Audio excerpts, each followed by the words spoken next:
Hello friends, welcome back. In this video lesson, we shall see what homeopathy has to offer with regard to epidemics.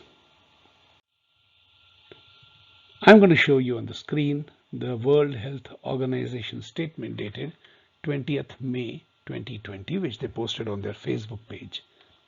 This was nearly 5 months after they officially declared that there was an epidemic, and then it went on to become a pandemic.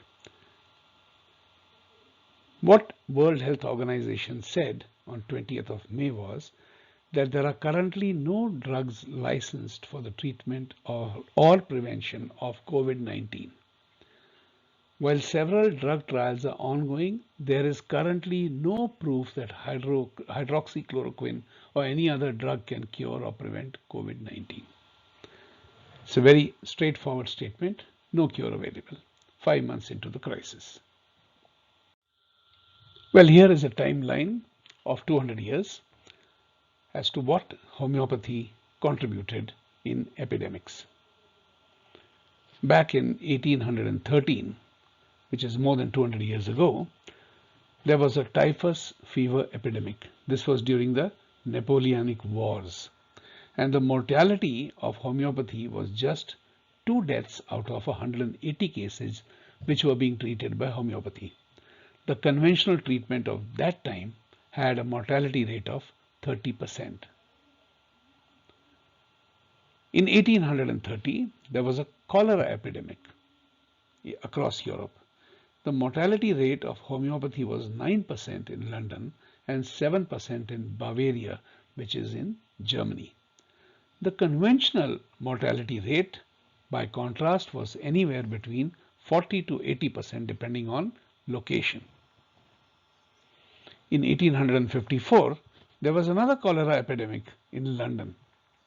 The mortality rate for homeopathy was just 9%, whereas the conventional rate was more than 59%. Further on, in 1892, there was another cholera epidemic in Hamburg, and the mortality rate of homeopathy was just over 15%, while the conventional mortality rate was 42%.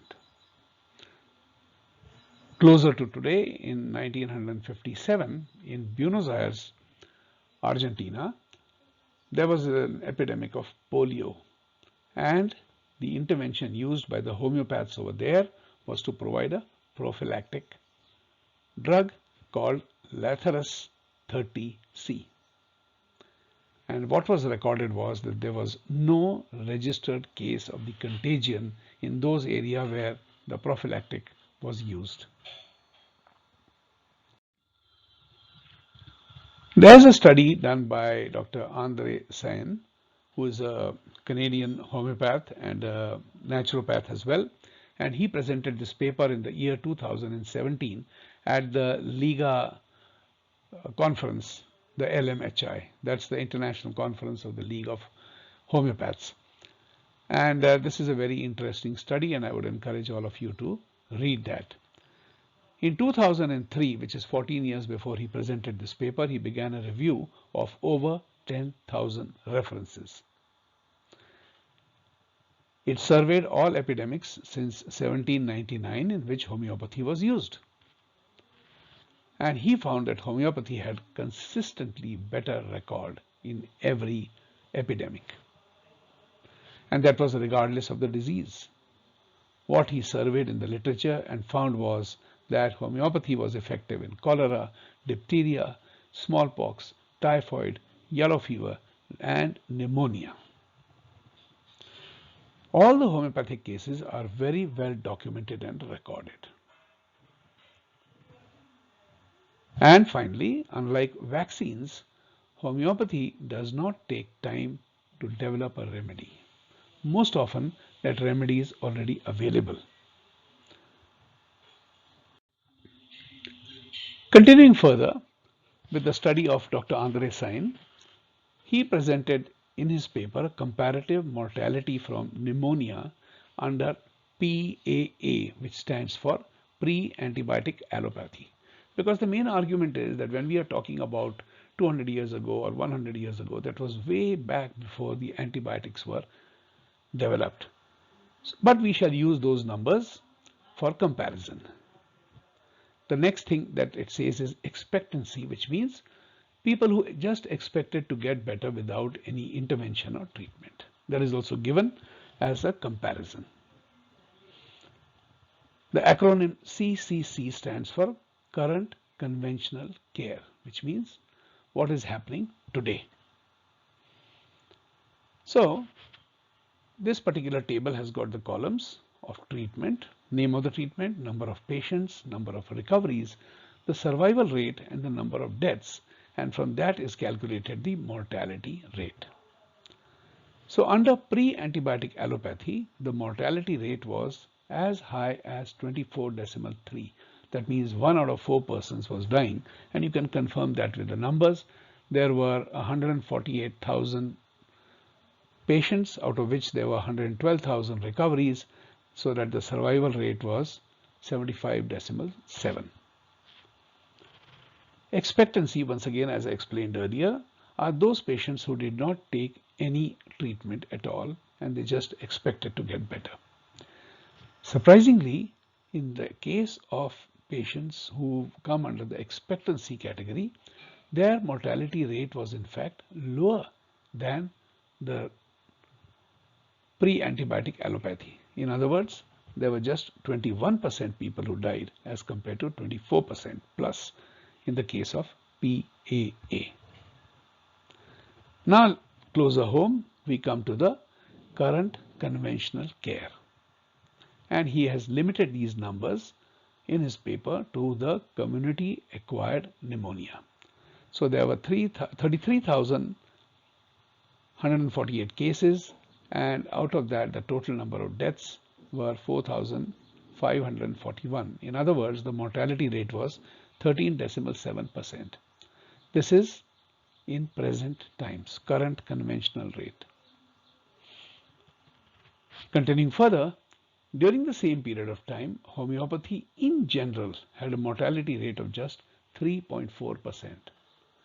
And when homeopathy was practiced by practitioners strictly in accordance with the traditional Hahnemannian homeopathy, the results were even better. The mortality was just 0.4%. In other words, the survival was 99.6%, which is once again the same as homeopathy in general. That is really remarkable. I'll just zoom in to emphasize these figures. 3.4 mortality rate, homeopathy in general, as compared to 13.7 in the case of conventional care in current times.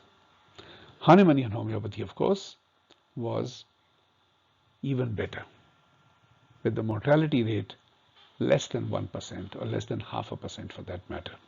Isn't that remarkable? For those of us who just want to review what it means in absolute numbers of surviving a community-acquired pneumonia, let us see what are the odds. For the sake of definition, I'll repeat. The odds ratio measures the development of a disease when exposed to a risk factor against the development of the same disease without the exposure. In pre-antibiotic allopathy days, the odds were 3:1. That means it was just 1 out of 3 of surviving a community-acquired pneumonia. In conventional care, and once again it is limited only to community-acquired pneumonia, it improved to 6:1. All methods of practicing homeopathy, that ratio improves to 28.1. And when homeopathy in its pristine purity is practiced, the odds ratio is a fantastic 239:1. Very remarkable indeed. This number works out to a mortality of 0.4%. Let's take a look at the effectivity of homeoprophylaxis with another example. This example is in India, and the disease name is Japanese encephalitis. This disease was endemic in the 1970s, and between 1987 and 1989, there were more than 16,000 cases, and the mortality rate was as high as 30%. In 1991, they selected 96 villages in 4 districts and covered a population of 322,812 people. That's more than 3 lakhs.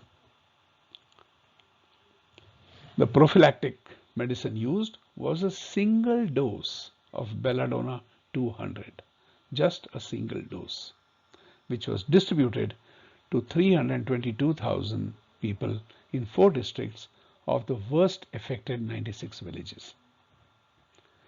In the follow-up, which they did after the effects were noticed, they found that there were no reports of Japanese encephalitis.